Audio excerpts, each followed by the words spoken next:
Every single case you'll face at McKinsey, BCG or Bain follows the same architecture. Not similar, the same architecture. And here's what most candidates get wrong. They try to memorize frameworks instead of understanding this architecture. So, master this architecture once and you'll stop worrying about what case they throw at you. You'll know exactly what to do step by step. Now let me break it down for you. When you walk into a case interview, the interviewer is evaluating two key aspects. Can you, one, think like a consultant? Can you communicate like a top-tier strategy consultant? Now this means that you need to follow a very logical case navigation process. And the case interview can actually be divided into four key parts. The first part is the opening. This is where the interviewer will present you the problem statement. And here you need to listen actively, recap what you just heard, clarify the ambiguous parts, and align on the problem definition. Second is your structure. Here you define the logic that will help you guide the analysis. You will verbalize and explain your approach to the interviewer and align with him before proceeding. Third is the analysis part. Now this is the heavy lifting part. Here you will be asking for data from the interviewer in an organized manner. You will be deriving meaningful insights from the analysis that you conduct. You will be challenging some assumptions. You will be crafting hypotheses and testing them. And finally, the fourth part is the recommendation. In the recommendation phase, you will be synthesizing all the findings that you have gathered, all the insights that you have garnered, and provide a coherent answer to the key question that the client has asked you. And you will also talk about the risks and next steps. Most candidates fail because they rush through parts 1 and 2, the opening part and the structuring part. And that's why they fail. Now let's talk about the case opening. You will typically have 5 to 7 minutes here. It might feel short, but this is the most critical phase in the case interview. So you need to listen actively to what the interviewer is telling you. I don't mean just hear the words. I mean actively listen and take notes. Listen and take the key information that the interviewer is presenting you. For example, the objective, the business context, any constraints they might mention, the key question that the client wants you to solve for. Ignore the noise. Don't write down everything that the interviewer is telling you. Focus on the signal. Focus on what will help you solve the problem. After you have listened actively to what the interviewer has told you and taken adequate notes, recap the information. So you might say something like, I would like to just align with you what I just heard. Don't recap verbatim. Rather, try to put the information in your own words. Paraphrase. Now this does three key things. 1, it confirms understanding. 2, it shows you can synthesize. And 3, it buys you time to think. After you have recapped, then you move on to clarifying questions. Now, related to clarifying questions, here's where most candidates go wrong. They tend to ask clarifying questions about data. Your clarifying question should never be what's the revenue breakdown by product or geography in the clarifying stage. It should not be about how many employees the client has, because those are data questions. You should be asking them during analysis when you actually need them. Your clarifying questions rather should be about understanding the problem. And problem understanding should answer 3 things. 1, what is the actual objective of the client? What is the client after? Does he want more revenues? Does he want to increase his profits or increase his market share? How does the client make money? How does the client add value? Third is what is in scope versus out of scope related to the problem. For example, if the problem is to grow revenue, is the client open to diversification or does he want to be within his core business itself? If you ask data questions in the clarifying stage, the interviewer will think you're just guessing. You haven't thought enough about the problem and therefore you are asking data questions hoping to stumble upon something useful that will help you navigate the case. Now that's not how a top-tier strategy consultant behaves. After you have aligned on the problem definition, you take time to structure. Now this is where you think critically. This is where you need to craft a logic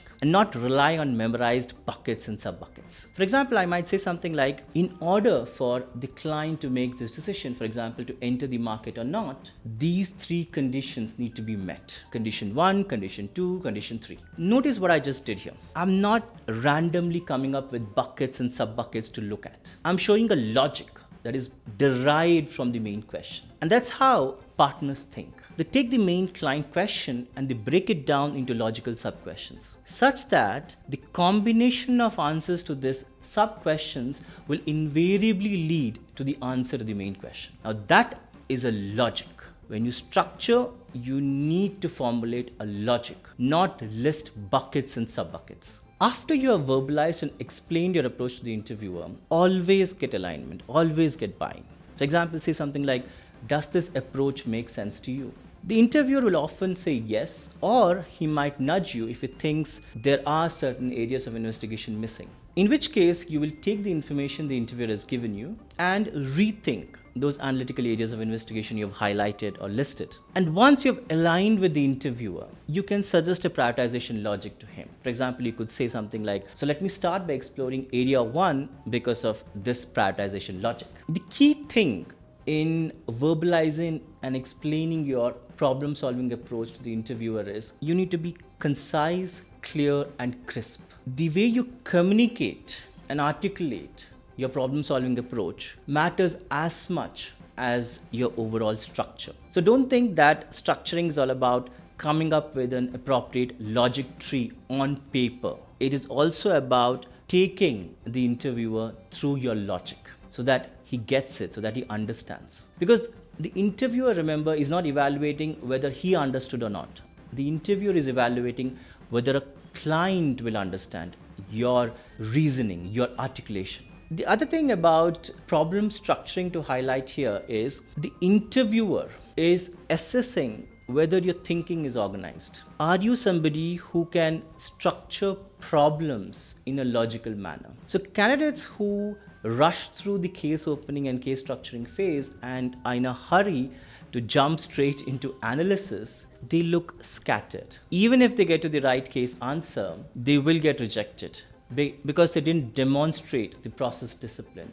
They didn't demonstrate the structuring rigor. Now let's talk about the third part, case analysis. The bulk of your case interview happens here, 15 to 20 minutes of analytical work. Now, this is what separates top 1% candidates who get offers from the ones that don't. The top 1% follow the logic. They don't get lost. They keep their initial structure logic as the blueprint or the roadmap, and they use it to navigate. And they also navigate actively. Now, what do I mean by that? What is active navigation? What I mean by that is, think of a case interview as a series of discoveries. So you run analysis 1 and you derive a meaningful insight 1, let's say. Now, that guides your next set of analysis. So as you're analyzing one area and you're deriving an insight, you're thinking, does this insight change how I should approach the next area? Should I dig deeper or should I move on? Should I pivot? Now, this is navigating actively.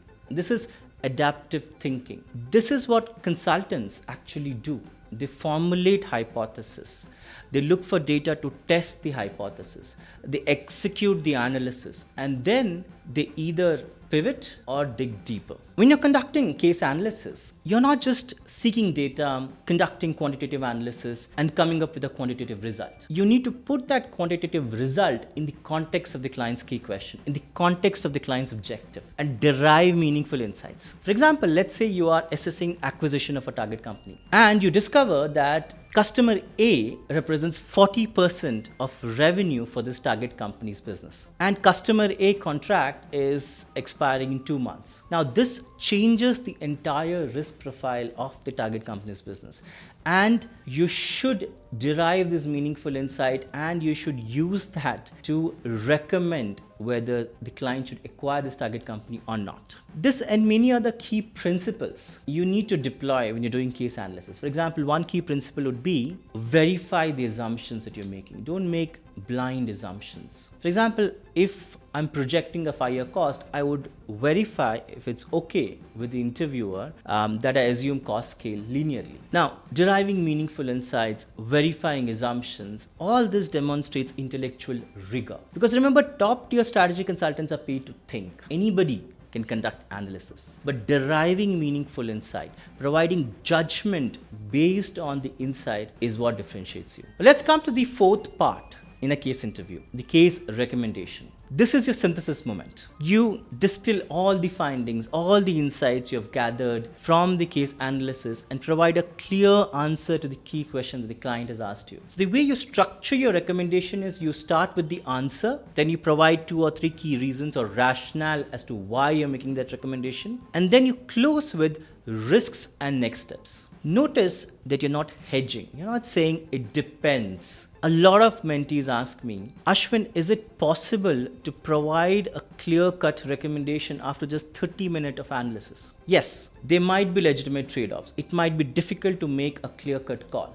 But that is the job of a strategy consultant. You will never have perfect information. You should be able to make a high-conviction decision based on what you know so far, because that is what the client is paying you for. But then you qualify that recommendation with risks and next steps. So you identify what are the other aspects that you need to validate before client makes a decision. Now that shows you understand real world implementation. You understand the risk of making a specific decision. Now let's recap the 4 key parts in a case interview. Part 1 is opening. Now here, you will listen actively to the problem statement the interviewer has presented to you. You will recap.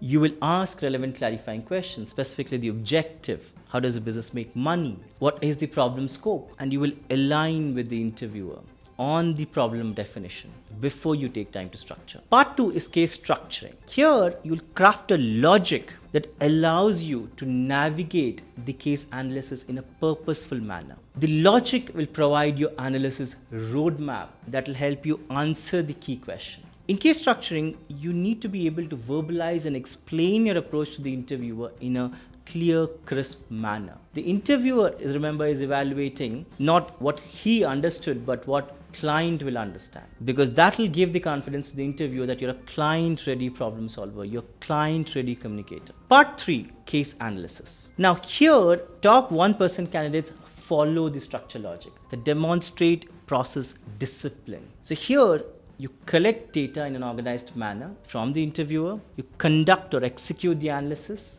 Again here, you need to first set up the math, align with the interviewer, and then execute. And based on the quantitative answer, putting it in context of the client objective and the client's key question, you can derive meaningful insights that will drive the navigation of the case, because that will help you understand what to prioritize next. Part 4 is a recommendation. Here, you will distill all the key findings, all the insights you have gathered during the case analysis into a coherent answer to the key question. Don't just stop at the answer.